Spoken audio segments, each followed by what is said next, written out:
औज़ुबिल्लाहिमिनश्शैतानिर्रजीम बिस्मिल्लाहिर्रहमानिर्रहीम। मैं हूं सरदार आमिर ज़ैद एडवोकेट और आप देख रहे हैं मेरा YouTube channel house of justice. आज की वीडियो एक बहुत ही इंटरेस्टिंग टॉपिक पर मेमो हाज़री।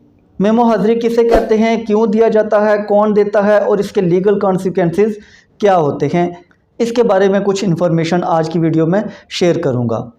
सबसे पहले मैं बात करूँगा मेमो हाज़री होता क्या है।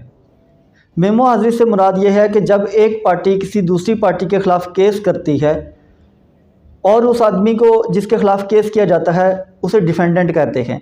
डिफेंडेंट को जब यह पता चलता है कि कल मेरे केस की डेट है और उसे उसी दिन या उससे एक दिन पहले पता चलता है, लेकिन वो किसी दूसरी जगह रह रहा है जो वहाँ से दूर है या किसी आउट ऑफ कंट्री गया हुआ है या आउट ऑफ सिटी है, कोई भी रीज़न हो सकती है कि वो कल या जिस स्टेट को मतलब उसका केस लगा है उस दिन अदालत में नहीं पेश हो सकता, तो वो अपने वकील से रब्ता करता है कि ये मेरे ख़िलाफ़ केस फाइल हुआ है तो आप इसमें मेरी तरफ से पेश हो जाएं, लेकिन इस डेट पर मैं वकालतनामा नहीं दे सकूंगा, आप किसी तरह डेट लें, नेक्स्ट डेट पर मैं वकालतनामा दे दूंगा।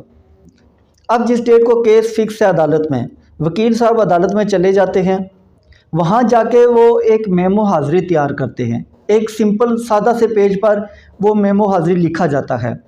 सबसे पहले कोर्ट का नाम लिखा जाता है, फिर केस का टाइटल लिखा जाता है, फिर नीचे मेमो हाज़री लिख के तो नीचे जो रीज़न होती है कि किस वजह से डिफेंडेंट आज हाज़िर होकर वकालतनामा साइन नहीं कर सका, वो रीज़न लिख के तो अदालत से रिक्वेस्ट की जाती है कि मुझे नेक्स्ट डेट दी जाए ताकि मेरा जो क्लाइंट है वो आके वकालतनामा साइन करे तो मैं कोर्ट में सबमिट करवा दूँ। उस पर कोर्ट नेक्स्ट डेट दे देती है। ये वकील साहब की तरफ से तैयार किया जाता है और उन्हीं के साइन से अदालत में जमा करवाया जाता है। इसमें डिफेंडेंट के साइन नहीं होते या जिसकी तरफ से आप पेश हो रहे हैं उसके साइन नहीं होते, क्योंकि जब उसने साइन करना होता है तो वो डायरेक्ट फिर वकालतनामा साइन करता है। अब इसका कई जगहों पर गलत इस्तेमाल भी किया जाता है। वो किस तरीके से कि जैसे आज का केस है वो मैं डिस्कस करूँगा, जो रिपोर्टेड जजमेंट है, तो पहले मैं उसके कुछ फैक्ट्स सामने रख देता हूँ। होता कुछ इस तरह से है कि एक आदमी है, उसकी कुछ प्रॉपर्टी यहाँ पाकिस्तान में है, लेकिन उसकी जो परमानेंटली रिहाइश है वो आउट ऑफ कंट्री है, वो यहाँ पाकिस्तान का रहने वाला नहीं है, वो किसी दूसरे मुल्क में रहता है। उसके ख़िलाफ़ किसी आदमी ने केस दायर कर दिया अदालत में, तो बजाय इसके कि उस डिफेंडेंट का जो एड्रेस था किसी दूसरे मुल्क का, वो लिखने के प्लेंटिफ ने, जिस शख्स ने उसके ख़िलाफ़ केस किया था, उसने यहाँ पाकिस्तान का कोई फ़र्ज़ी और झूठा एड्रेस लिख दिया। अब जो एड्रेस लिखा गया तो जो अदालत की तरफ से समन जाते थे तो वो उसी फ़र्ज़ी एड्रेस पर ही जाते रहे। डेफिनेटली वो आदमी यहाँ मौजूद ही नहीं था तो समन रिसीव नहीं हो रहे थे। बार बार जब समन गए उसके बाद फिर अदालत ने अखबार इश्तिहार का आर्डर कर दिया। अखबार इश्तिहार किसी भी जो समन का वक्त है उसका लास्ट स्टेज होता है। उसके बाद अखबार इश्तिहार जब शाया हो जाता है तो उसके बाद फिर केस यकतरफ़ा हो जाता है अगर वो बंदा ना आए तो यहाँ पर भी ऐसे ही हुआ, अखबार इश्तिहार का आर्डर हुआ तो उसके बाद केस यकतरफ़ा हो गया। प्लेंटिफ ने शहादत रिकॉर्ड करवाई, फाइनल आर्गूमेंट्स हुए और केस उस प्लेंटिफ के हक़ में डिग्री हो गया, यकतरफ़ा डिग्री हो गया। उसके बाद एग्जीक्यूशन लगाई गई कि ये जायदाद अब मेरे हवाले की जाए। जब एग्जीक्यूशन फ़ाइल की गई तो तब उस आदमी को किसी तरीके से पता चल गया कि मेरे ख़िलाफ़ पाकिस्तान में कोई केस दायर हुआ है। वो वहाँ से फ़ौरन पाकिस्तान पहुँचा, किसी वकील से रब्ता किया, जाके वो केस ट्रेस किया।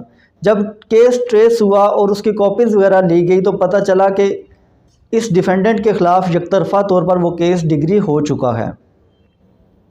उसने अदालत में 12(2) फाइल कर दी। 12(2) क्या कहते हैं कि जब भी आपके ख़िलाफ़ कोई यकतरफ़ा केस डिग्री हो जाए किसी धोखा और फ्रॉड की बुनियाद पर, तो आप उस पर 12(2) उसी अदालत में लगाते हैं जिसने आपके ख़िलाफ़ फ़ैसला दिया है। जब 12(2) लगाई गई तो उसने कहा कि चूँकि मैं तो पाकिस्तान में रहता ही नहीं, तो ये तो मेरे यहाँ जो एड्रेस दिया गया है पाकिस्तान का ये फ़र्ज़ी एड्रेस है, मैं तो आउट ऑफ कंट्री रहता हूँ। जिसका प्रूफ उसके पास डेफिनेटली वीज़ा भी था, उसके पास पासपोर्ट भी था जिस पर स्टैंप्स जो एग्ज़िट और इंट्रेंस की होती हैं वो लगी हुई थी। तो अदालत ने उसकी 12(2) मंजूर कर ली और उसे ये राइट दिया गया कि वो इस केस को कंटेस्ट करे लेकिन इस फैसले के ख़िलाफ़ जो उसकी 12-2 मंजूर हुई तो जो प्लेंटिफ साइड थी वो आगे डिस्ट्रिक्ट कोर्ट में चले गए। डिस्ट्रिक्ट कोर्ट में गए लेकिन वहाँ पर भी उनकी जो अपील थी वो खारिज हो गई। उसके ख़िलाफ़ वो हाई कोर्ट में चले गए।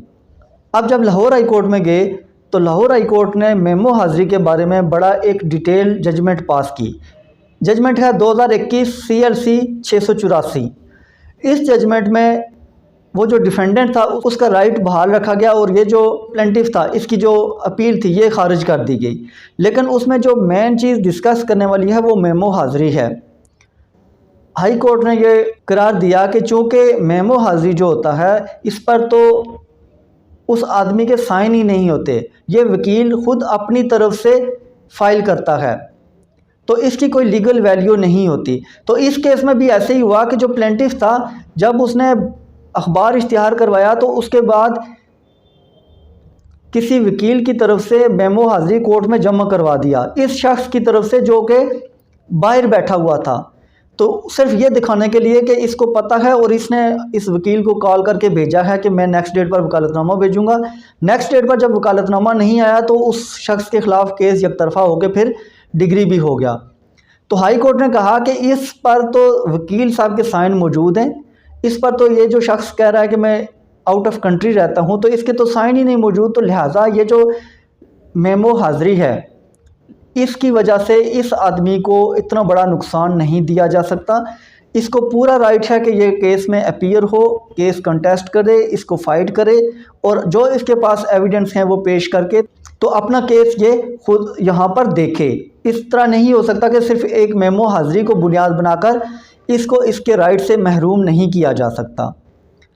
तो ये जो मेमो हाज़री दिया गया था इसमें ये जो प्लेंटिफ था इसने किसी वकील के साथ मिलके तो वो जाली मेमो हाज़री दिया था, डिफेंडेंट को पता ही नहीं था, उसने उस वकील को नहीं कहा था कि आप मेरी तरफ से ये मेमो हाज़री दें। तो अब हाई कोर्ट ने भी इस शख्स की जो प्लेंटिफ है जिसने धोखे से ये केस अपने हक़ में डिग्री करवाया था उसकी अपील खारिज की और उस डिफेंडेंट को राइट दिया गया कि वो ये केस कंटेस्ट करे। तो ये एक बहुत ही इंटरेस्टिंग जजमेंट है क्योंकि अक्सर ऐसा होता है कि लोग एक डेट पर मेमो हाज़री देते हैं और दूसरी डेट पर फिर गायब हो जाते हैं, वो हाज़िर नहीं होते।